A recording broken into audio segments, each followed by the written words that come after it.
Hello, जय हिंद दोस्तों। आप सभी का स्वागत है आपके अपने यूट्यूब चैनल प्रतिभा क्लासेज पर। तो आज का अपना टॉपिक है महत्वपूर्ण मापन उपकरण, और इस वीडियो में हम लोग ये समझेंगे कि जो कुछ उपकरण अपने लाइफ में यूज आते हैं उनका कहाँ यूज है, और पेपर में ये आते भी रहते हैं। तो एक आधा नंबर आपको पेपर में यहाँ से भी देखने को मिल जाता है, चाहे वो 12th का एग्जाम हो, चाहे वो 10th का एग्जाम हो, और या कोई अदर जो वैकेंसी वाले एग्जाम है उनमें, है ना। तो चलिए बिना किसी देरी के शुरू करते हैं। तो पहला अपना उपकरण है स्पीडोमीटर, और स्पीडोमीटर एक्चुअल में गतिमान वाहन की जो गति है उसको डिटेक्ट करता है। मीन्स जब आप कभी बाइक या कार चला रहे होते हैं उस समय जो आपका जो मीटर है वो 20, 30, 40, 50 जो भी आपकी रफ्तार को दिखा रहा होता है उसको हम स्पीडोमीटर बोलते हैं। ठीक है, आगे अगला है ओडोमीटर। ओडोमीटर एक्चुअल में क्या करता है, जब तुम जिस गति से जा रहे हो तो जाहिर सी बात है एक निश्चित समय के बाद एक ना एक दूरी जरूर तय करोगे। उस दूरी को बताने के लिए एक मीटर और होता है जिसको हम क्या बोलते हैं, ओडोमीटर, जो ये बताता है कि तुमने इतनी दूरी तय कर ली, यानी 1 किलोमीटर चला, 2 किलोमीटर चला, 200 किलोमीटर चला, जो भी डाटा है वो उसको बताता है। तो ये दोनों थोड़ा ध्यान देना है। स्पीडोमीटर केवल स्पीड को दिखाता है, ओडोमीटर स्पीड में जो चली गई दूरी उसको डिटेक्ट करता है। ठीक है, आगे फोनोमीटर। फोनोमीटर ध्वनि की तीव्रता को मापता है। ग्रेवोमीटर गुरुत्वीय त्वरण की तीव्रता को बताता है। और आप ये जानते होंगे कि गुरुत्वीय त्वरण पृथ्वी के अलग अलग स्थानों पर अलग अलग होता है ना। पृथ्वी के जो ध्रुव हैं वहां पर गुरुत्वीय त्वरण का मान बहुत ज्यादा होता है, और आपने इसका कांस्टेंट वैल्यू भी पढ़ रखा होगा। जी की वैल्यू 9.8 मीटर पर सेकेंड स्क्वायर। ठीक है, अगला है हाइग्रोमीटर। हाइग्रोमीटर क्या करता है, वायुमंडल की आर्द्रता को डिटेक्ट करता है। आर्द्रता मीन्स होता है नमी, यानी वायुमंडल में नमी कितने % है, तो उस चीज को कौन दिखाता है, हाइग्रोमीटर। अगला है हाइड्रोमीटर। हाइड्रोमीटर वस्तुओं के सापेक्षिक घनत्व को बताता है। मीन्स कौन सी वस्तु किसके सापेक्ष कितना ज्यादा घनी है, इस चीज को बताने के लिए हमें कौन सा मीटर यूज करना चाहिए, हाइड्रोमीटर। अगला है अमीटर। अमीटर आपने सबने कक्षा 10 में सुन रखा होगा। अमीटर वैद्युत धारा के मापन को दर्शाता है ना। अगला वोल्टमीटर। वोल्टमीटर विभव मापने में काम आता है।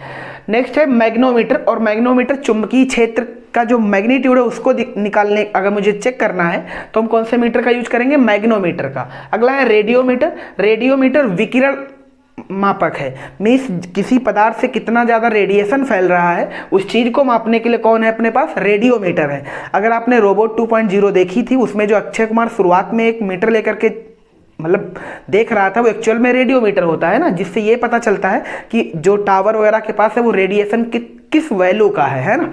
आगे टेकोमीटर। टेकोमीटर वस्तु की चक्रण गति को रिप्रेजेंट करता है। मीन्स कौन सी वस्तु जिसका अपने को चक्रण निकालना है, मीन्स स्पिन निकालना है, स्पिन मोमेंटम, जैसे इलेक्ट्रॉन का स्पिन निकालना है, उसके लिए अपने को टेकोमीटर की जरूरत पड़ेगी, है ना।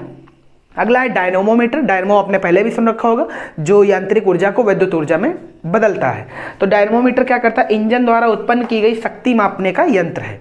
अगला है रेडियो माइक्रोमीटर। रेडियो माइक्रोमीटर क्या करता है, ऊष्मीय विकिरण को मापने का यंत्र है, जबकि जो रेडियोमीटर है वो केवल विकिरण मापक है ना। तो थोड़ा ध्यान देना इस चीज को। अगला है स्फिग्मोमैनोमीटर। मतलब इनको बहुत ध्यान से याद भी रखना है आपको। स्फिग्मोमैनोमीटर। स्फिग्मोमैनोमीटर क्या करता है, तो आपने मेरे ख्याल से कभी ना कभी, जैसे मान लीजिए आपका बीपी कभी डाउन हो, आपका हालांकि नहीं होता है पर एक उम्र के बाद ऐसा होने लग जाता है, तो बीपी नापने के लिए, बीपी मतलब वही रुधिर दाब या ब्लड प्रेशर कह सकते हैं, जो नॉर्मल होता है 120/80 mmHg, है ना। तो स्फिग्मोमैनोमीटर क्या करता है, धमनियों में रुधिर दाब मापने का यंत्र है। नेक्स्ट है रिफ्रैक्टरोमीटर। तो आपने मेरे ख्याल से अपवर्तनांक के बारे में जरूर पढ़ा होगा, और नहीं पढ़ा है तो अभी जब सिलेबस शुरू किया जाएगा तब आपको पढ़ाया जाएगा अपवर्तन। अपवर्तन में क्या होता है, प्रकाश एक माध्यम से दूसरे माध्यम में जाता है, तो जब एक माध्यम से दूसरे माध्यम को जाता है तो वो अपना पथ चेंज कर लेता है, अपना वेग बदल जाता है, उसकी दिशा बदल जाती है, उसकी तरंगदैर्घ्य बदल जाती है। तो उसी में एक फैक्टर आता है, उसको हम अपवर्तनांक बोलते हैं। क्या बोलते हैं, अपवर्तनांक। उस अपवर्तनांक का डाटा निकालना हो तो फिर मुझे कौन सा मीटर यूज करना पड़ेगा, रिफ्रैक्टरोमीटर, है ना। रिफ्रैक्टरोमीटर क्या करता है, पारदर्शी माध्यमों का अपवर्तनांक ज्ञात करने में, क्योंकि अगर माध्यम पारदर्शी नहीं तो अपवर्तन होगा ही नहीं, सिंपल सी बात है ना। नेक्स्ट है बैरोमीटर। बैरोमीटर वायुमंडल का जो प्रेशर उसको मापने के लिए कौन सा यूज करते हैं, बैरोमीटर। अगला है बोलोमीटर। बोलोमीटर ऊष्मीय विकिरण मापी है।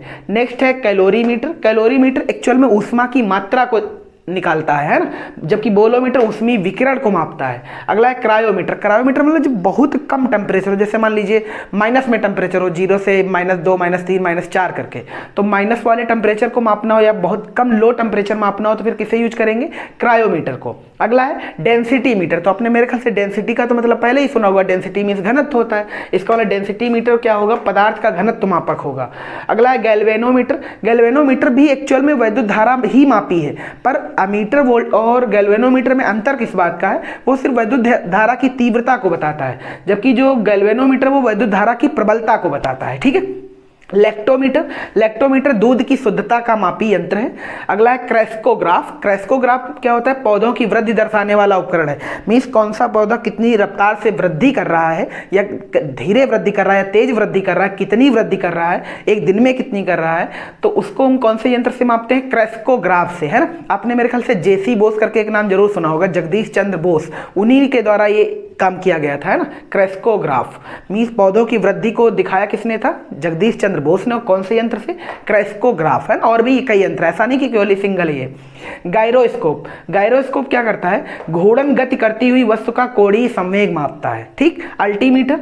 अल्टीमीटर क्या करता है, उड़ते विमान की ऊंचाई मापने हेतु, यानी अगर हम अल्टीमीटर से ये चेक कर सकते हैं कि कौन सा विमान कितनी हाइट पर उड़ रहा है, मीन्स उड़ान भर रहा है, तभी तो ये बता पाते हैं कि हम देखते हैं नहीं, जब कभी कोई जहाज लैंड करने पे होता तो वो बताता है कि हम इतनी ऊंचाई पर हैं, है ना, 10,000 feet, 3,000 feet, 2,000 feet, 2,000 feet, 1,000 feet, ऐसे करके, है ना। तो उसमें कौन सा मीटर लगा होता है, अल्टीमीटर। अगला है एयरोमीटर। एयरोमीटर क्या करता है, वायु एवं गैस का भार तथा घनत्व निकालता है। अगला है क्रोनोमीटर। क्रोनोमीटर पानी के जहाज में सही समय ज्ञात करने में, जो पानी वाले शिप होते हैं उनमें टाइम ज्ञात करने के लिए कौन सा जो वॉच एक्चुअल में उसका नाम है क्रोनोमीटर, है ना। नेक्स्ट है वेव मीटर। वेव मीन्स तरंग होता है, आपने सुना भी होगा। वेव मीटर क्या करता है, वैद्युत चुंबकीय तरंगों की तरंगदैर्घ्य मापता है ना। कुछ और है, उनको भी देख लीजिए। आगे नेफोस्कोप। नेफोस्कोप क्या करता है, वायुमंडल में उपस्थित बादलों की गति एवं दिशा मापता है। अगला है वर्नियर कैलिपर्स। वर्नियर कैलिपर्स आपने कक्षा 10 में पहले चैप्टर में सुना होगा। वर्नियर कैलिपर्स क्या करता है, बेलनाकार वस्तुओं का व्यास एवं गहराई बताता है। जो बेलना, जैसे मान लीजिए मार्कर है, इसका व्यास एवं गहराई अगर निकालनी है तो हम कौन से यंत्र का यूज करेंगे, वर्नियर कैलिपर्स का। अपने इसे स्कूलों में देखा भी होगा। डायलेटोमीटर। डायलेटोमीटर क्या करता है, किसी वस्तु में आयतन के परिवर्तन को मापने का यंत्र है ना। यानी वस्तु के आयतन में, अरे जैसे मान लीजिए किसी टैंकर से पानी निकाला जा रहा है, तेल निकाला जा रहा है, गैस निकाली जा रही है, कुछ भी निकाला जा रहा है, तो उसमें कितना निकाला गया, कितना खाली रह गया, कितना भर गया या कितना बच गया, वो सब डाटा निकालने के लिए क्या करते हैं, डायलेटोमीटर का यूज करते हैं। अगला है सेक्सटेंट। ये एक्चुअल में क्या है, जब कभी सड़कें वगैरह बनाई जाती हैं तो उनका मतलब ऊंचाई को लेवल करने के लिए एक छोटा सा स्टैंड टाइप का यंत्र होता है, उसको यूज करते हैं। काहे में, ऊंचाई को मापने का यंत्र है, नाम क्या है, सेक्सटेंट, है ना। अगला है मैकमीटर। तो मैकमीटर एक्चुअल में ध्वनि का मात्रक है। मीन्स जो जेट इंजन होते हैं या ध्वनि वायु इंजन होते हैं, जो भी जहाज वगैरह, उनकी स्पीड को मैक में डिपेंड करते हैं ना। जैसे मान लीजिए जितने भी फाइटर जेट है, उनकी हम जो भी रफ्तार है 2.8 मैक, 3.8 मैक, ये सब में निकाली जाती है। ठीक है। मैकमीटर ध्वनि के वेग के अनुपात में वायुयान की गति है।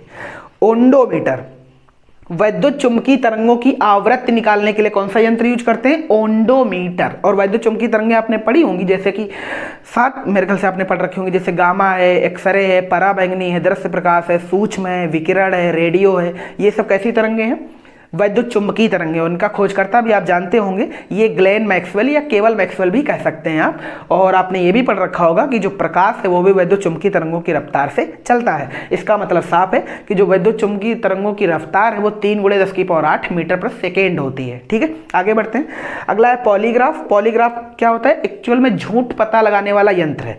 यानी कोई इंसान झूठ बोल रहा है, सही बोल रहा है, उस चीज का पता लगाने के लिए कौन सा यंत्र यूज करते हैं, पॉलीग्राफ। नेक्स्ट है रडार। रडार एक्चुअल में ये पता लगाता है कि जैसे मान लीजिए कोई जहाज उड़ रहा है, अगर मान लीजिए वो दुश्मन देश का जहाज है तो आपके वहां आ जाए, तो आप उसे पहचानेंगे कैसे, तो उस चीज की पहचान करने के लिए कौन सा यंत्र है अपने पास, रडार। रडार एक्चुअल में एक छोटा सा नाम है, इसका फुल फॉर्म भी होता है, ये यहां पे लिख रहे हैं, ये एक्चुअल में RADAR होता है। जो रडार है वो एक्चुअल में RADAR होता है, रडार, है ना, रेडियो डिटेक्टिंग एंड रेंजिंग, है ना। रेडियो ये इसी में आ जाता है, डिटेक्टिंग एंड रेंजिंग, ये इसका फुल फॉर्म होता है। ठीक है, आगे है pier heliometer, pier heliometer actual में जैसे आप ऐसे समझ सकते हैं, अभी हमने एक बोला था क्रायोमीटर, क्रायोमीटर निम्न तापमापी है, जो पायर हिलियोमीटर ये बहुत बड़े ताप का मापी है, मीन्स ज़्यादा टेम्परेचर हो तो हम कौन से यंत्र से मापन करेंगे, तो उसके लिए पायर हिलियोमीटर। और पायर हिलियोमीटर सौर विकिरण का मापन नहीं, सूर्य के टेम्परेचर को भी माप सकता है ना, और ये आपको याद होगा करोड़ों डिग्री सेंटीग्रेड में होता है, ठीक। उसके कोर का जो टेम्परेचर होता है वो करोड़ों में होता है, और सतह का कितना होता है, 6000 डिग्री सेंटीग्रेड होता है, ठीक। आगे बढ़ते हैं, विस्कोमीटर। विस्कोमीटर द्रव की सयांता ज्ञात करने में यूज किया जाता है। सयांता का मतलब होता है गाढ़ापन, सांद्रता। अगला है सिस्मोग्राफ। सिस्मोग्राफ क्या करता है, जो भूकंप की तरंगे उनकी तीव्रता मापने का यंत्र है, कौन सा, सिस्मोग्राफ, ठीक है। और ये कौन से स्केल पे मापा जाता है, तो आपने इसका स्केल भी सुन रखा होगा, रिएक्टर स्केल, है ना। आगे स्क्रू गेज। स्क्रू गेज क्या होता है, महीन तारों का व्यास ज्ञात करने में यूज किया जाता है। अगला है यूडोमीटर। यूडोमीटर के द्वारा वर्षा की मात्रा ज्ञात करने में प्रयोग किया जाता है इसका, है ना। अगला लास्ट वेंचुरीमीटर। वेंचुरीमीटर द्रवों के प्रवाह की गति मापने वाला यंत्र है ना। तो ये आपके सामने कुछ 40 महत्वपूर्ण उपकरण थे, इनको एक बार देख लीजिएगा, और एक हम चाहते हैं कि आप इसका स्क्रीनशॉट भी ले लीजिए और आराम से इसको जब मन करिएगा तब देख लीजिएगा, और ये कभी ना कभी भविष्य में आपको जरूर कहीं ना कहीं काम आ जाएंगे, है ना। हालांकि ये सब 1 अप्रैल के लिए, यानी 1 अप्रैल से जब हम सिलेबस शुरू करेंगे तब तक हम करें क्या, इसलिए हमने कुछ बेसिक ऐसी चीज़ें आपके लिए ले रखी हैं जो आपको एग्जाम में कभी ना कहीं काम आ जाएंगी, है ना। तो जय हिंद, थैंक्स फॉर वॉचिंग।